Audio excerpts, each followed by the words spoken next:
से शुरू होता है वित्तीय वर्ष, तो मई में हम पता लगा कि काम चल रहा है वहाँ पे कोयला एतमाली में। लेकिन जब हमने उसे पोर्टल पे जाके देखा तो कोई काम नहीं चल रहा था। और जो सारे काम हो गए हैं और ये जो आरोप लगाया जा निराधार आरोप है, इसकी कोई सत्यता नहीं है। इसको जा सीधी। नमस्कार मित्रों, आप देख रहे हैं अंबारा समाचार। मैं हूं आपके साथ भीम दुबे। अभी हम लोग मौजूद हैं विकासखंड बड़हलगंज के अंतर्गत ग्राम सभा पोहिला में, जहां पे अभी हाल ही के जो प्रधान जी मौजूद हैं उनके द्वारा कार्य को दिखा दिया गया है और भुगतान उसकी हो चुकी है, लेकिन ग्राउंड रिपोर्ट देखने पे पता चलता है कि वो उस कार्य को किया ही नहीं गया है। यहाँ पे हमारे साथ कुछ ग्रामीण मौजूद हैं, उनसे पूछते हैं इसकी क्या है सत्यता और क्या है पूरी बात। जी, अपना नाम बताएं।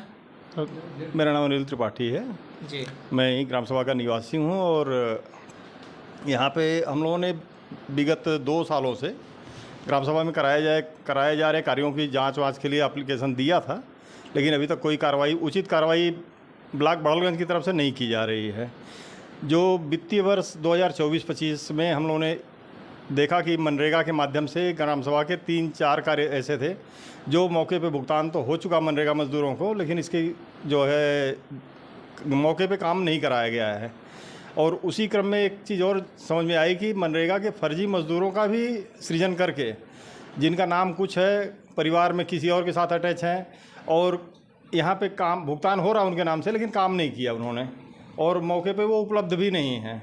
तो इस तरीके से यहाँ पे मनरेगा में फर्जीवाड़ा चल रहा है और मनरेगा का फर्जीवाड़ा ग्राउंड पे भी चल रहा है। तो 2 तरीके से भुगतान कराया जा रहा है यहाँ पे। क्या कुछ लोगों का ऐसा नाम बता सकते हैं जो यहाँ मौके पर मौजूद नहीं है, लेकिन उनका नाम मनरेगा के तहत पेमेंट कर दिया गया? मनरेगा में हमने 2 लोगों को चिन्हित किया हुआ है, जिसमें एक रामहित के परिवार का सदस्य है और पिता का क्या नाम है? रामहित की बेटी है, वो रामहित नाम से, और एक है अमला के नाम से, अमला के परिवार। मौजूदा इस समय वो लोग कहाँ पे हैं? उसका कुछ पता नहीं, उनके परिवार की सदस्य नहीं है। इसके लिए हमने डीएम के यहाँ आवेदन दिया हुआ है, लेकिन इसके ऊपर कोई कार्रवाई अभी तक ब्लॉक के स्तर पे नहीं की गई है। अच्छा, कुछ ऐसे कार्य जो हैं गांव में दिखाए गए हैं परंतु वहाँ मौके से काम नहीं हुए हैं, उस पर क्या कहेंगे आप? और कौन से ऐसे काम? हाँ, काम ऐसा है जो बैसुखिया सिवान से लेके रामफल के रामफल ने नाम है, क्या नाम है, रामफल ही है नहीं, अच्छे लाल की मड़ई तक, बैसुखिया सिवान से अच्छे लाल की मड़ई तक का काम है जो इन्होंने नाला खुदवाया है। नाला यहाँ पे नदी का बहाव अपने प्राकृतिक रूप से बनाता है और वो बनाता बिगड़ता रहता है, उसमें किसी का कोई लेना देना नहीं, ना ही कोई निहित स्वार्थ या लाभ दिखाई देता है। जनता को उसके बनने या न होने से कोई नुकसान नहीं है और होने से कोई फ़ायदा नहीं है। लेकिन यहाँ ग्राम प्रधान जो है लगातार इन लोगों के लिए सरकारी धन के दोहन का जरिया बना हुआ है। ये लोग हर साल उसको खुदवा के पैसा कमाते हैं, बस उसमें होता कुछ नहीं है। सिर्फ गड्ढे को दिखा के, नाला चूँकि बना हुआ है प्रकृति रूप से, पानी आता है अपना बह जाता है और ये लोग उसमें मनरेगा का काम दिखा के पैसा दोहन कर लेते हैं। जिसमें इसमें 3 काम है, अच्छे लाल की मड़ई से बैसुखिया सिवान वाला जो नाला खुदाई हुआ है, और वहीं पे एक और खेत है जहाँ पे इन्होंने मिट्टी का काम दिखाया है जो हुआ नहीं है अभी तक। 3 काम है टोटल वहाँ पे। जैसा कि आपको इस काम के बारे में जानकारी कब हुई कि ये काम कागज़ के रूप में दिखाया गया है, लेकिन ग्रामीण जो देख रहे हैं कि मौके पर काम नहीं हुआ है? अच्छा, जब आपको इस बात की जानकारी हुई उसके बाद आपने उच्च अधिकारियों को किस द्वारा या किस माध्यम से उन लोगों को सूचित किया आपने? इस काम की जानकारी हमको मई महीने में हुई, चूँकि अप्रैल से शुरू होता है वित्तीय वर्ष, तो मई में हम पता लगा कि काम चल रहा है वहाँ पे कोयला एतमाली में। लेकिन जब हमने उसे पोर्टल पे जाके देखा तो कोई काम नहीं चल रहा था और मौके पे जाके भी हम लोगों ने इस चीज़ की जांच की। जब काम नहीं था तो हमने बीडीओ को बताया, बीडीओ ने अपने स्तर पर इस चीज़ को मना कर दिया कि हम कोई एक्शन नहीं ले सकते हैं। तो जब एक्शन नहीं ले सकते तो हम लोग तुरंत वहाँ पर एप्लीकेशन बनाए और फिर चले गए सीडीओ और जिलाधिकारी को। हम लोगों ने इसके संबंध में एक एप्लीकेशन दे रखा है। उस संबंध में जो एप्लीकेशन आपने दिया है, क्या वो आपके पास उसकी कॉपी कोई है? हमें हाँ, दे सकते हैं आप? इसकी कॉपी उपलब्ध है हमारे पास, लेकिन अब चूँकि वो कहीं और रखी है, दे दी जाएगी आपको, दे दी जाएगी कॉपी आपको। इस संबंध में हमारे साथ और भी ग्राम के सभी लोग मौजूद हैं, उनसे पूछते हैं इनका नाम और ये क्या कहना चाहते हैं इस विषय में। मैं कपिल मित्र त्रिपाठी ग्राम पोहिला का निवासी हूँ, और जो अनिल कुमार त्रिपाठी ने कहा है वो बात जहाँ तक है वो सत्य है, और इसके लिए हम लोगों ने ऑलरेडी कंप्लेन भी की है, परंतु अभी तक ऐसा कुछ रिपोर्ट नहीं लगा है कि वो क्या हो रहा है। तो हम लोग ये चाहते हैं कि सही ढंग से इसका इंक्वायरी की जाए और जो गलत काम हो रहा है इस ग्राम में उस पर अंकुश लगाया जाए। रह गई बात कि हमारे यहाँ गांव का जो बहुत सारे और भी मुद्दे हैं, इसके अलावा जो उन्होंने वर्णन किया है, हम लोगों ने जो सौदागृह का निर्माण हो रहा था उस समय हम लोगों ने बहुत पहले ही स्टार्टिंग में ही हम लोगों ने अपोज किया था कि वो जगह बिल्कुल ही उचित नहीं है, वो कटाव पर है, उसका निर्माण होने के बाद भी किसी भी समय कट सकता है। और जब से अभी तक निर्माण हुआ है एक भी सौदागृह पे कोई दाह संस्कार नहीं हुआ है। और उस स्थान पर पहुंचने के लिए अप्रोच रोड की ज़रूरत होगी। जो खर्चा अभी सौदागृह पर हुआ है उससे ज़्यादा खर्चा अभी सौदागृह पर पहुंचने के लिए अप्रोच रोड की ज़रूरत पड़ेगी। वो भी अप्रोच रोड कंप्लीट होने के बाद भी कितना वो लाभदायी होगा वो भी कहा नहीं जा सकता है, क्योंकि अभी कटाव पर है। हो सकता है अगले साल के कटाव में या इस साल के कटाव में वो कट जाए। दूसरा एक मुद्दा हमारे यहाँ बहुत ही ज्वलंत है, जो ग्राम समाज की ज़मीन जो एतमाली की है, ग्राम पोहिला एतमाली की ज़मीन जो दीवारा के रूप में इस समय बाहर के लोगों ने भी कब्जा कर रखा है, और जो लोग को पट्टा अगर हुआ है वो लोग भी आज जोतने में असमर्थ हैं। उस पर भी लोग जो सबल लोग हैं उन्होंने कब्जा कर रखा है।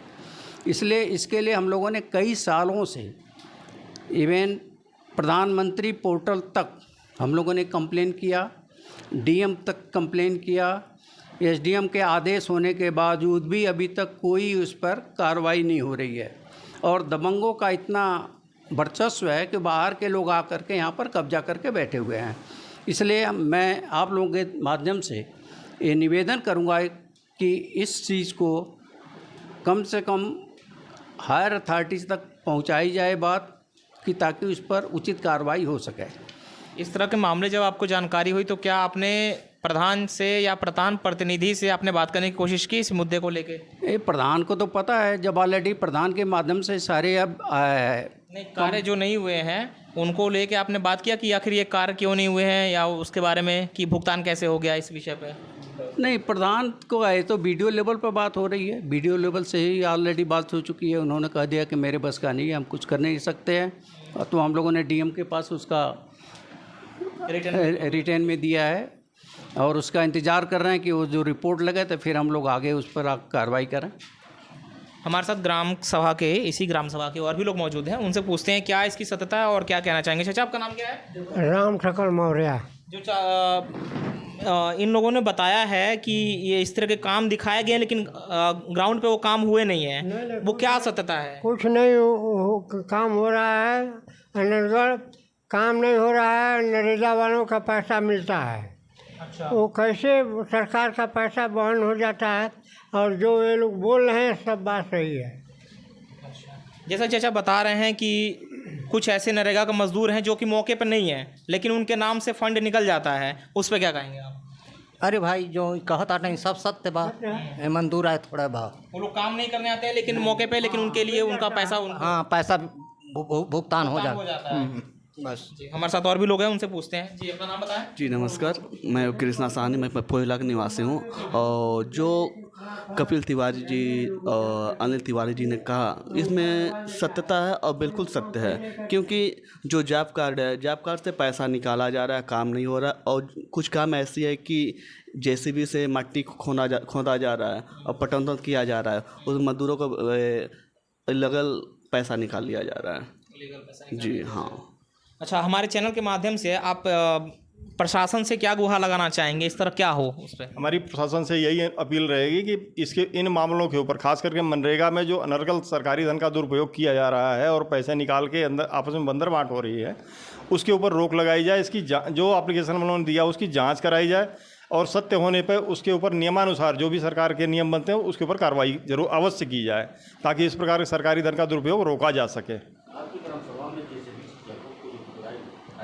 जी,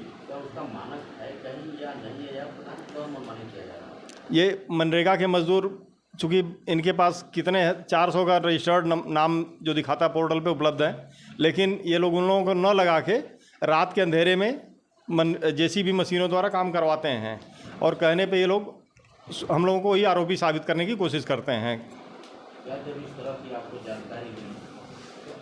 में कोई विकास अधिकारी या SDM या किसी ऐसे अधिकारी को अवगत कराया या नहीं? हाँ, इसके संबंध में इसके पहले भी ककटई पोखरा की खुदाई के संबंध में हमने खंड विकास अधिकारी को बात किया था, जो मौर्या जी थे। तो उन्होंने बोला कि आप क्या चाहते हैं, हम रात के अंधेरे में जाके JCB रुकवाएं या मशीन रुकवाएं। तो हम लोगों ने उनसे सीधे कहा कि रात में जाने की ज़रूरत नहीं, लेकिन दिन के उजाले में आप ये काम रोकथाम कर सकते हैं। लेकिन उन्होंने इसके ऊपर कोई एक्शन नहीं लिया। और वही हाल वर्तमान BDO साहब का भी रहता है कि हम इसके ऊपर एक्शन नहीं ले पाएंगे और अपनी मजबूरी बता के वो किनारे हट जाते हैं। यानी कि पूर्व जिलाधिकारी जो आपके रहे रोहित कुमार मौर्य रहे? नहीं, रोहित कुमार मौर्य नहीं, ये BDO साहब थे, BDO जी। तो उनके द्वारा या SDM के द्वारा या नायब तहसीलदार के द्वारा या तहसीलदार द्वारा किसी प्रकार को आपको कहीं से कोई आश्वासन नहीं मिला कि यह काम होगा सुचारू रूप से या नहीं, इसके ऊपर मशीनों के उपयोग के ऊपर उनका कोई निर्देश नहीं मिला हमें। नहीं, कोई रुकावट, और उन्होंने कोई रोकथाम करने की कोशिश नहीं की इसके ऊपर। ये चक्रोड के ऊपर मिट्टी का काम चल रहा था और पोखरे की खदाई में ट्रैक्टर का भी इस्तेमाल किया गया, जिसका वीडियो हमारे पास उपलब्ध है, लेकिन इसको कोई देखने को तैयार नहीं है। है, मेरे पास है।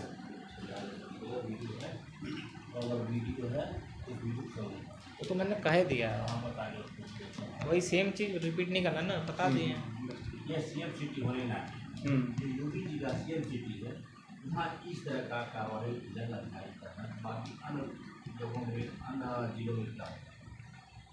मैं इस चीज़ को तो आप लोगों के माध्यम से मैं कहना चाहूँगा कि आप लोगों के माध्यम से इसको जोगी के कार्यालय तक पहुँचाया जाए, ताकि इस पर जो उचित कार्रवाई हो सके। जो प्रशासन अभी सुस्त है, जो कार्रवाई नहीं कर रही है ऐसे कर्मचारियों और अधिकारियों के ऊपर, ये आप लोगों के माध्यम से संभव हो सकता है। इसलिए मैं आप लोगों के इस चैनल के माध्यम से प्रशासन को निवेदन करूंगा कि इस पर उचित कार्रवाई करे और जो गलत काम हो रहे हैं उस पर अंकुश लगाया जाए। ठीक, अमरा समाचार से भीम दुबे, नमस्कार। क्या है? उमेश कुमार यादव। अपने बारे में थोड़ा बता दीजिए आप। मेरा नाम उमेश कुमार यादव है, मैं ग्राम प्रधान पोहिला हूँ। आपके ऊपर कुछ ग्रामीणों का आरोप है कि कुछ ऐसे काम हैं जो कि उनका भुगतान हो चुका है, लेकिन ग्राउंड रिपोर्ट के अनुसार वो काम हुए नहीं है। उस पर आप क्या कहना चाहेंगे? आपका क्या स्टेटमेंट है उस विषय में? देखिए, इस पर तो जो सारे काम हो गए हैं और ये जो आरोप लगाया जा निराधार आरोप है, इसकी कोई सत्यता नहीं है। इसको जांच CDO साहब अपने स्तर से करवा रहे हैं जी। जांच रिपोर्ट, जिसको जांच मिली होगी जांच रिपोर्ट भेज देगा। और ये लोग जो जांच करा रहे हैं जी, ये आदती हैं जांच कराने के। अभी तक इनकी कम से कम 100-150 दरखास्तें पड़ चुकी हैं। 10, 12, 15 इनके वहाँ चल रहे हैं, ITI चल रही है। अच्छा। तो ये आदती हो चुके हैं। ऐसी क्या वजह है कि जो इस तरह आपके पीछे लगे हुए हैं, या यूँ कह सकते हैं कि आपके खिलाफ एप्लीकेशन जो डाल रहे हैं? ये चुनावी रंजिश है और दूसरा क्या हो सकता है? ये चुनावी रंजिश है। ऐसा चुनावी रंजिश के कारण? हाँ, सब चुनावी रंजिश का कारण है। ठीक।